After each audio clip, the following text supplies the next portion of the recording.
Good morning students, welcome to in my chemistry class. आज हम लोग आपका नया चैप्टर स्टार्ट करने के लिए जा रहे हैं और आपका नया चैप्टर जो है वो है चैप्टर नंबर 4, रासायनिक बल गति।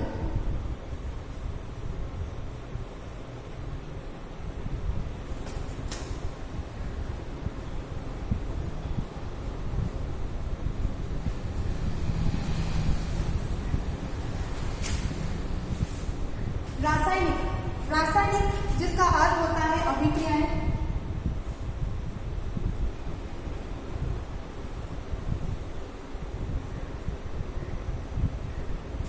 और बल गतिकी का अर्थ होता है वेग।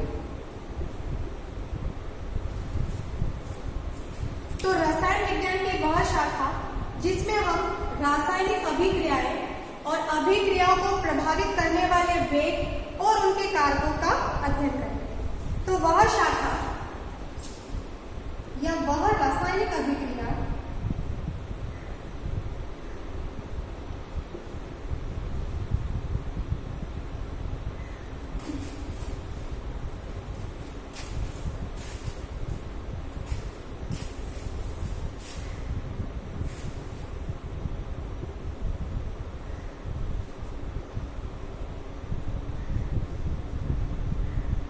रसायन विज्ञान की वह शाखा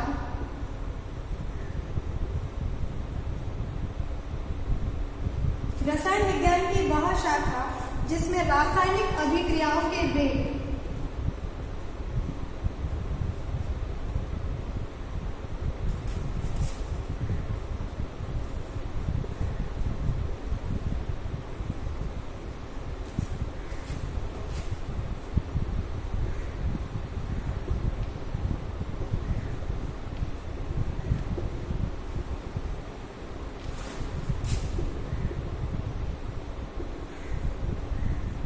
जिसमें रासायनिक अभिक्रिया के वेग तथा वेग को प्रभावित करने वाले तथा वेग को प्रभावित करने वाले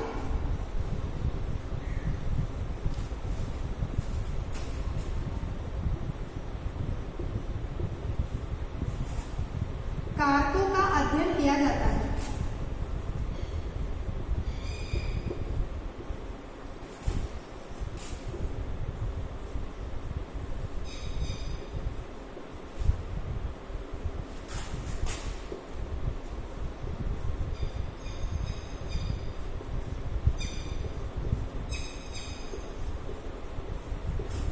उसे रासायनिक बल गतिकी कहते हैं। तो इस चैप्टर के अंदर हम एक तो रासायनिक अभिक्रियाएं, उसके वेग और उनके कारकों का अध्ययन हम करेंगे। परिभाषा देख लेते हैं हम लोग कि रसायन विज्ञान की वह शाखा जिसमें रासायनिक अभिक्रियाएं, वेग और वेग को प्रभावित करने वाले कारकों का अध्ययन किया जाता है। यहाँ पर हम एक एग्जाम्पल से समझते हैं कि मान लिया मैंने कि एक अभिक्रिया का अवयव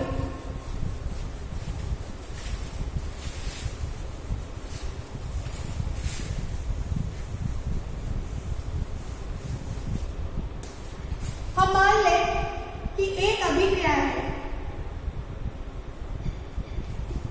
एक अभिक्रिया का वेग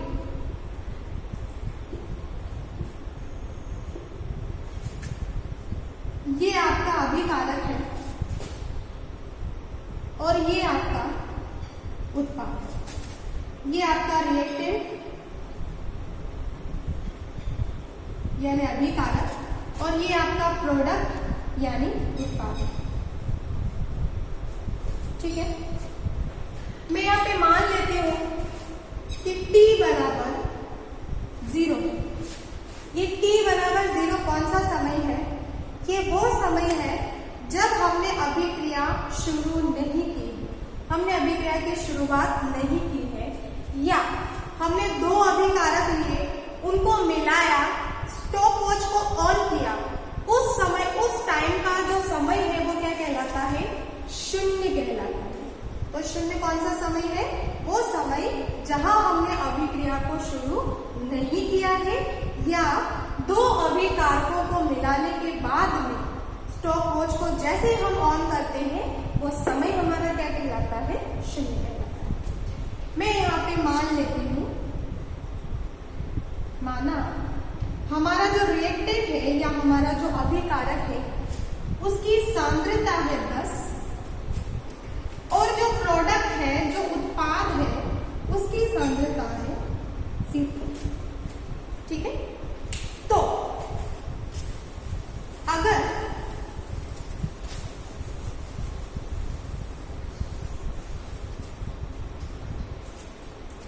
एक तरफ है हमारा अभिकारक और एक तरफ है हमारा उत्पाद, ठीक है, अगर T बराबर 0 है तो हमारा उत्पाद क्या होगा? 10 और रिएक्टेंट क्या होगा? 10 और प्रोडक्ट क्या है? 0। हम ये सब मान रहे हैं ना, क्योंकि हम ये चीजें एग्जाम्पल के थ्रू समझ रहे हैं।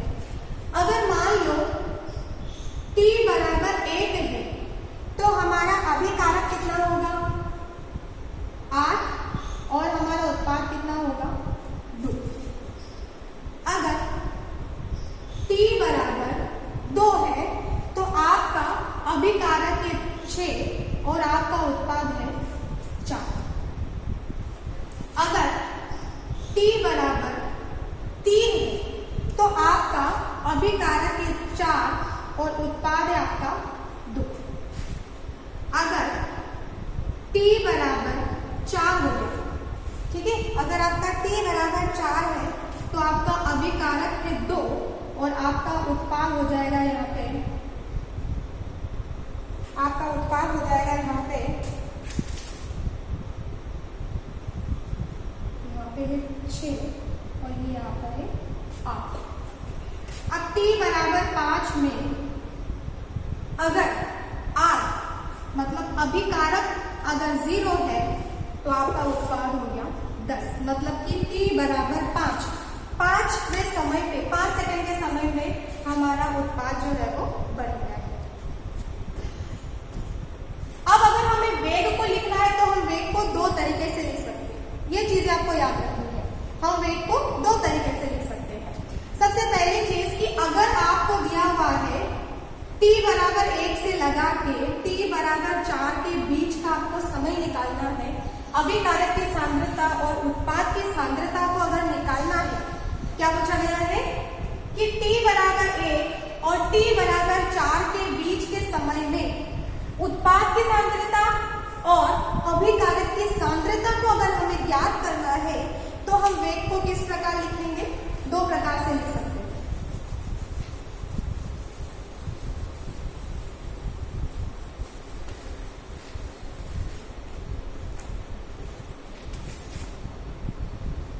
वेग बराबर अभिकारकों की सांद्रता में परिवर्तन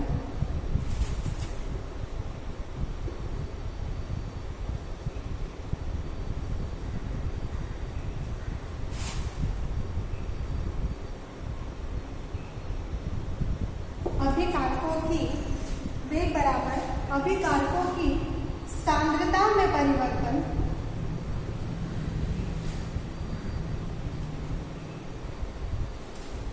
अपोन में परिवर्तन में लगा समय।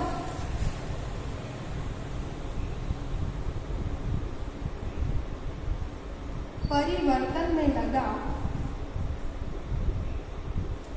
समय।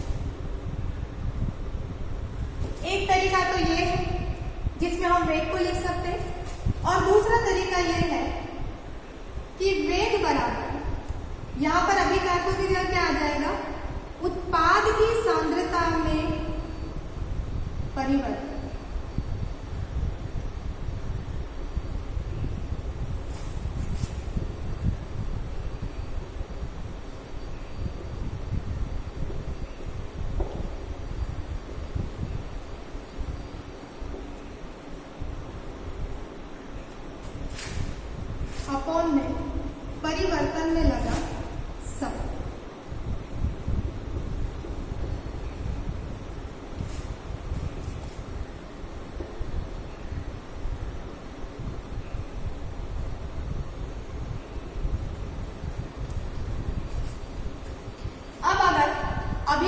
की सांद्रता में परिवर्तन हम मान लेते हैं, दो अभिकारक है, एक R2 और एक और R1। तो R2 माइनस R1 अपॉन में T2 माइनस T। उत्पाद की सांद्रता में परिवर्तन को हम यहाँ पे मान लेते हैं P2 माइनस P1 अपॉन में सेम T2 माइनस T। समय में कोई परिवर्तन नहीं है, समय के मान में भी कोई परिवर्तन नहीं है। अब ये सूत्र है हमारा, वेग को हम इस दो प्रकार से लिख सकते हैं। हमसे पूछा गया है कि आपको t बराबर 1 से t बराबर 4 के बीच में अभिकारक की सांद्रता और उत्पाद की सांद्रता में लगे समय को निकालो। तो हम कैसे निकालेंगे? सबसे पहले अभिकारक को देख लेते हैं। t बराबर 1, t बराबर 1,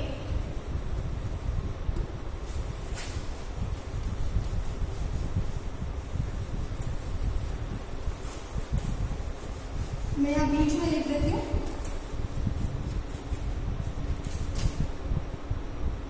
R2 माइनस R1 अपॉन में T2 माइनस T, वेग बराबर, ठीक है। अब हमें t बराबर 1, एक तो R2 निकालना है और एक R1 निकालना है, ठीक है। अगर t बराबर 1 है तो अभिकारक कितना था याद करो? 2, ठीक है। और अगर t बराबर 4 है तो अभिकारक कितना था हमारा? 8। समय t बराबर 1 मतलब 1, सॉरी T2 और T1, तो T2 बराबर कितना था? 4 और T1 बराबर कितना था? 1। अच्छा, 4 के वॉल्यूम में, क्योंकि t बराबर 1 से लगा के t बराबर 4 के बीच में निकालना है, ठीक है।